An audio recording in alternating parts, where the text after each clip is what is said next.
میں نے کہا 18 सूटकेस तेरे मैं बाहर नहीं जाने दूंगा, ग्रीन चैनल से 18 सूटकेस गुजारना जो है बड़ा मुश्किल काम है। ये सुनते ही पता मुझसे क्या कहने लगा, मुझसे कहने लगा ये देख लेना ये मुल्क टूट जाएगा।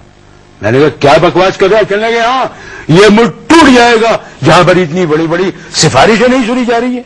जब आपके पास इतनी बड़ी बड़ी सिफारिशें आ चुकी थी तो आप छोड़ देते सामान? अबे 18 सूटकेस तो मैं सदर मुशर्रफ के न जाने दूं, वो क्या बेचता था। और ऊपर से बदतमीजी देखो साले की, मुझसे ये कह रहा है कि 18 सूटकेस अगर मेरे खोले गए तो ये मुल्क टूट जाएगा। लो भाई अभी उस दौरान क्या हुआ, वो सामान लेके वहां से ट्रॉलियों में चला, 8 ट्रॉलियों में 18 सूटकेस, 8 ट्रॉलियों में 18 सूटकेस। ऐसे चल रहा था मनूस उसके आगे हाथ यूं करते हुए जैसे किसी सियासी जलसे की क़यादत कर रहा हो, मुस्कुराते हुए मुझे भी यूं किया। मैंने कहा आज साले आ तो सही तू। आप जब तक हॉल में आ गए? मैं निकल के कमरे से अपने हॉल में आ गया। अब मैं तमाशा देख रहा था, मैं यूं कर रहा था, मैंने कहा आ तो सही। चला वो यहां से, मैं रिलैक्स था क्योंकि मेरे ज़हन में क्लियर था मैंने क्या करना है। लो भाई फोकस था मैं।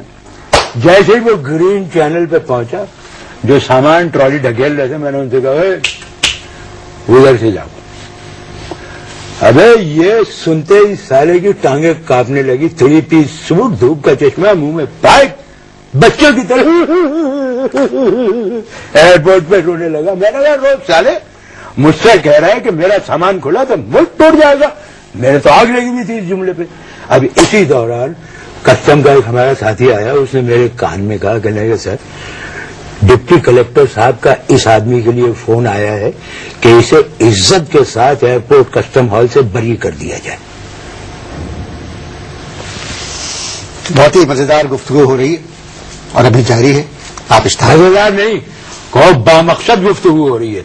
साले को जाने नहीं दिया 18 सूटकेस के साथ। जी बामकसद गुफ्तगू हो रही है और आविष्कार देखें फिर मुलाकात होगी। जी भाई दूसरा वक्फा भी खत्म हो चुका है। वक्फे से पहले आपने बताया कि एक अफसर आपके पास आया, आपके कान में कहा कि डिप्टी कलेक्टर का फोन आया है कि इनको बाइज्जत एयरपोर्ट से बरी कर। सही बात है। तो आप छोड़ देते? ऐसे कैसे छोड़ देते? 18 सूटकेस थे। मैंने ट्रॉली वाले से जब कहा ना कि उधर से लेके जाओ, तो ट्रॉली वाले तो चले गए, खुद नहीं जा रहा, वहीं खड़ा हुआ। अब जनाब वहां खड़ा हुआ एकदम रोने लगा। अब जब रोने लगा तो मैंने उससे जाके कहा, मैंने कहा क्यों भाई ये तुम मुल्की हालात पे रो रहे हो या इस वजह से रो रहे हो कि जिंदगी में पहली दफा कोई कस्टम वाला टकर गया है? तो मुझसे कहने लगा आपको क्या चाहिए? मैंने कहा वो तो मैं तुम्हारा सामान चेक करने के बाद बताऊंगा कि मुझे क्या चाहिए। ये सुनते ही मेरे गिर गया कदमों में, मेरे कदमों में गिर के रोने लगा, गिड़गिड़ाने लगा कि मेरे छोटे छोटे बच्चे हैं। मैंने कहा फिक्र मत करो, जब यहां से निकलोगे तो बच्चे जवान हो चुके होंगे।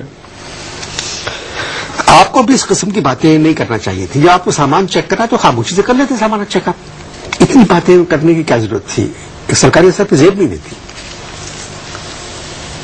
मेरा मुंह मत खुलवाना। तुम भी जब आते हो ना फॉरेन टूर से तो मुझे भी तुम्हारे आने से पहले टेलीफोन आ जाते हैं।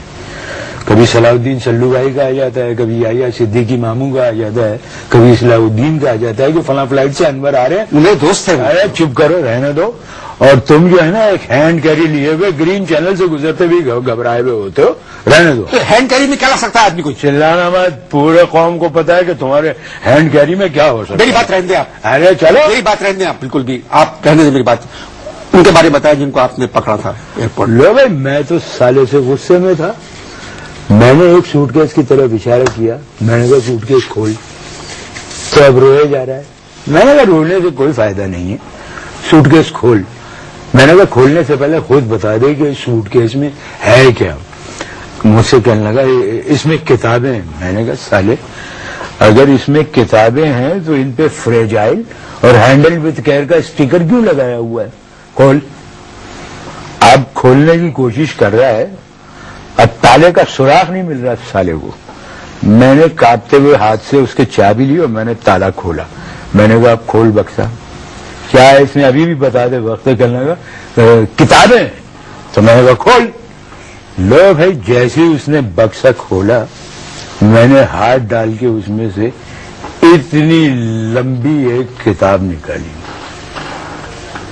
میں نے کہا یہ وہ ڈبے میں تھی یا خالی تھی؟ ڈبے میں تھی. میں نے اس کو نکالا. میں نے کہا یہ کیا ہے؟ یہ بک ہے؟ کہنے لگا نہیں بک نہیں ہے. میں نے کہا پھر یہ کیا ہے؟ کہنے لگا یہ بک نہیں بوتل ہے. میں نے کہا بوتل ہے؟ تو میں نے کہا اس بوتل میں کیا ہے؟ روتے ہوئے کہنے لگا پانی. میں نے کہا سالے رنگین پانی کب سے ہو گیا؟ لو بھائی مجھے تو چڑھ گیا تھا غصہ. پورے سوٹ کیس کے اندر وہ لمبی لمبی کتابیں بھری ہوئی. میں نے کہا جو باقی سوٹ کیسے کھلوا لیا آپ نے؟ سب کھلوائے. سب کے اندر وہی کتابیں تھیں اور سب پہ اسٹیکر لگے تھے ہینڈل وتھ کیئر فریجائل. میں نے کہا سالے کہتا ہے کہ اگر میں نے تلاشی لی تو یہ ملک ٹوٹ جائے گا. میں نے کہا یہ ملک تو انشاءاللہ الحمدللہ اللہ نے چاہا تو نہیں ٹوٹے گا, تیری بوتلیں ٹوٹیں گی. میں نے وہ ساری جس کو کتابیں کہہ رہا تھا سب پھینکوائی. تو اسٹاف کو بلا کے تھڑاڑ میں نے کہا پھینکو.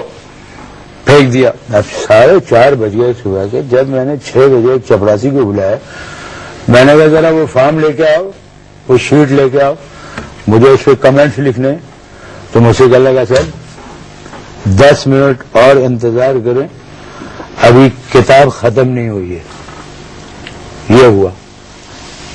تو پھر نکالا کیوں گیا آپ کو نوکری سے؟ بس اسی مد میں نکال دی. دوسرے دن ہمیں پتہ چلا کہ صاحب ہم نکال دیے گئے اسی جرم میں کہ اس آدمی کو ہم نے گرین چینل سے کیوں نہیں جانے دیا. ریٹائرمنٹ کے 8 سال پہلے ہمیں نکال دیا. ہم نے کہا نکال دو, لیکن 18 سوٹ کیس میں نے کہا کسی کے باپ کے بھی نہیں گزرنے دوں گا گرین چینل سے. ایسے بھی کسٹم افسر ہمارے یہاں ہیں, ایسے بہت ہے بیٹا, اور ایسے بہت ہیں. میں پہلے بھی کئی دفعہ کہہ چکا ہوں, آپ دنیا میں کسی ملک میں جائیں, جو برتاؤ ہمارے کسٹم افسروں کا ہے اور کہیں نہیں ملے. اچھا ایک بات بتاؤ, یہ ایک سوال آخری میں تم سے کرنا چاہتا ہوں. یہ جو چیز یہاں پر مل جاتی ہے وہ تم لوگ دبئی اور ہانگ کانگ سے کیوں لے کے؟ میرا نام کیوں لے رہے ہیں؟ میں ہینڈ کیری, میرا شیف کا سامان ہوتا ہے, میرے کپڑے ہوتے ہیں. چلو ختم کرو. بات یاد آئی تھی اس لیے پوچھ رہی ہے. چلو اگلے ہفتے تک کے لیے اجازت دیجیے. خدا حافظ.